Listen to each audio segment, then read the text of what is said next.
Hi friends, আশা করছি ভালো আছো। দিনটা ছিল 15/9/2024। আমার ছিল এডিআরই এক্সাম। সেন্টার পড়েছিল কোকরাঝাড়। প্রায় সকাল 5:30 নাগাদ পাপার হাত ধরে আমি বেরিয়ে পড়লাম স্টেশনে যাওয়ার উদ্দেশ্যে। স্টেশনে গিয়ে টিকিট কেটে নিলাম। তারপর পেয়ে গেলাম আমার অত্যন্ত খিদে। সকাল সকাল আমি হ্যাশট্যাগ ফেভারিট পার্সনের মাথা খেতে গেছিলাম, কিন্তু সে বিশেষ পাত্তা না দেওয়ায় আমি লিটিল হার্টস কিনে খেয়ে নিলাম। তাতে পার্মানেন্ট কাজ না হলেও টেম্পোরারি কাজটা ভালোই মিটে গেছিল। এভাবেই প্রকৃতির সৌন্দর্য উপভোগ করতে করতে আমরা কোকরাঝাড় পৌঁছে গেলাম। চা ব্যতীত আবার দিন শুরু হয় নাকি? এরম কে কে আছো শুনি যারা আমার মতন চা পছন্দ করো।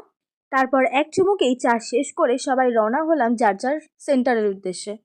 আমার সেন্টারটা পড়েছিল বোরোল্যান্ড ইউনিভার্সিটিতে। তো বেশি দেরি না করেই স্টেশন রোড থেকে আমরা টোটো করে রওনা দিলাম ইউনিভার্সিটির উদ্দেশ্যে। মনে যখন এক্সামের টেনশনটা বেশ চাকিয়ে বসছিল, ঘড়িতে সময় দেখলাম তখন বাজছিল প্রায় 8টা আর আমি পৌঁছে যাই ইউনিভার্সিটিতে। তো ইউনিভার্সিটির বাইরে প্রচণ্ড